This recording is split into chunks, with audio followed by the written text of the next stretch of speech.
আসসালামু আলাইকুম। আমি আল্লাহর কাছে দোয়া করি আল্লাহ যেন আমাকে এই তৌফিকটা দেন, আল্লাহ যেন আমাকে জীবিত রাখেন, অন্তত যেন পবিত্র হজটা একবার আদায় করতে পারি। প্রতিটা মুসলিমের অন্তরেই একবারের জন্য পবিত্র হজ করার ইচ্ছা খায় সবারই আছে। এখন আমরা যারা হজ করি তাদের মধ্যে আবার দুইটা ভেদাভেদ আছে। যেমন ধরেন, নর্মাল মানুষ যখন হজ করে মানুষ তাকে সম্মানের চোখে দেখে। আবার যখন আমাদের চলচ্চিত্র অঙ্গনের নায়ক নায়িকা, গায়ক গায়িকা তারা হজ করেন, অথবা রাজনৈতিক নেতা নেত্রীরা হজ করেন, এটার মধ্যে আমজনতার আবার দৃষ্টিভঙ্গিটা আলাদা। কেন? একজন মানুষ হজ করবে, সে আইসা মিথ্যা কথা কম বলবে কি ছাইরাই দিবে, অন্যের সম্পত্তির দিকে লোভ দিবে না, অন্যায় করবে না, জুলুম করবে না, তার বাকি জীবনটা সে একটা ছোট বাচ্চার মতন, বাচ্চাকালে আমরা যেমন থাকি ওইরকম ফেরেশতা স্টাইলে কাটাই দিবে। এটা আমাদের একটা প্রত্যেকেরই চাওয়া থাকে। কিন্তু যখন কোনো নায়ক নায়িকা, সিনেমার নায়ক নায়িকা, গায়ক গায়িকা তারা হজ করে আইসা আবার রং ঢং ডলাডলি, তারপর হচ্ছে ধরেন চরিত্রের প্রয়োজনে হিন্দু মুসলমান মানে বিভিন্ন রকম করেন, তো তাদের হজটা কি আদৌ থাকে? হজ সম্পর্কে আমরা যতদূর জানি থাকে না। আবার ধরেন রাজনৈতিক তারাও প্রতি বছর ঘন ঘন হজে যায়, যদি এক্ষেত্রে ব্যতিক্রম আমাদের ডক্টর ইউনূস, তিনি কিন্তু হজে যান নাই, তবে আগে মনে হয় গেছেন, আমি জানি না। এটা একদিকে ভালো যে তিনি ক্ষমতায় থাকাকালীন হজে যান নাই, গেলেও আবার মানুষ চিন্তা করতো। তো এর মাঝখানে ব্লুটুথ বয় সার্জিস কয়েকদিন আগে হান্নান মাসুদ উমরা হজ করে আসছে, এবার গেছে সার্জিস। তো সার্জিসের এই হজ নিয়ে আপনি কমেন্ট সেকশন গুলোতে যে হুলস্থুল কাণ্ড, যে মানে এখন এই কমেন্টগুলো কারা করতেছে? বটবাহিনী তো হচ্ছে, আমরা যতদূর জানি এটা সম্ভবত জামাতের যে অনলাইন টিমটি, এটাকে বটবাহিনী বলা হয়। আওয়ামী লীগের এখন কোন বাহিনী একটা আছে কিন্তু অনলাইনে, আপনি কমেন্টগুলো দেখবেন হাসতে হাসতে পেট ব্যথা। একটা ভালো কাজকেও খারাপ দৃষ্টিতে দেখে। কেন?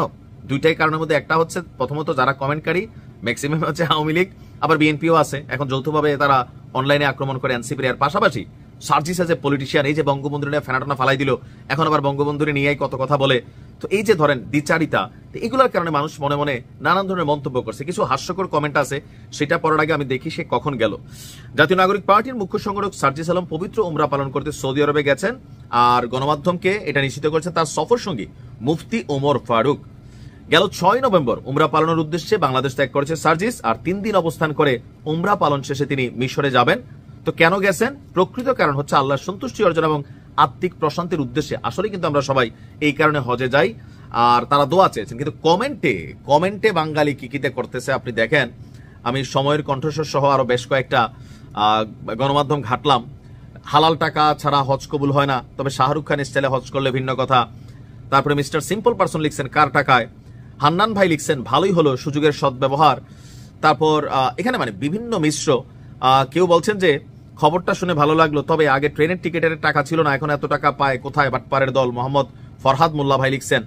তারপর লিখছেন যে আচ্ছা মানে এখানে নানান ধরনের, তো ভিক্ষার ধান, এটা হচ্ছে বোঝাই যাচ্ছে কমেন্টগুলো আওয়ামী লীগের যারা নেতা কর্মী আছেন, অথবা ফাঁকে ফাঁকে বিএনপির তারাও। কারণ এনসিপি এই মুহূর্তে আওয়ামী লীগ বিএনপি দুই দলেরই কিন্তু দৃশ্যত তারা মানে একটা ভিন্ন অবস্থানে আছে। তো কেউ কেউ আবার বলছেন যে শেখ হাসিনার আগামী দিনে আসলে, শেখ হাসিনা কখনো ঢুকলে বা আওয়ামী লীগ কখনো রাজনীতিতে কামব্যাক করলে এই সার্জিসের পরিণতি অন্তত হাসনাতের থেকে সার্জিসের, কারণ যত বেশি দ্রুত আওয়ামী লীগের বা ছাত্রলীগের মধ্যে তার জনপ্রিয়তা অর্জন করছিল, তো স্বাভাবিক যখন এই জুলাই আগস্ট আন্দোলন হলো, সার্জিসের অবস্থান নিয়ে মানুষের যতটা সমস্যা না ছিল, এরপরে বিভিন্ন যে বক্তব্যগুলা, তখন কিন্তু তার ওই যে আগের বক্তব্য এখনকার বক্তব্য মানুষ তুলনা করে নানা কিছু গণমাধ্যমে প্রকাশ করে। তো সার্জিস বলে যে ভাই আমি তখন বুঝতাম না, এখন বুঝতে পারছি, সেই জন্য আমি এগুলোর বিরোধিতা করি। কিন্তু পাবলিকের মধ্যে কেউ কেউ মনে করছে যে, আমিও মনে করি সার্জিস আসলে আপনার হজ করতে গেছে তার আত্মার সন্তুষ্টির উদ্দেশ্যে, নিশ্চয়ই আমরা এরকম মনে করি।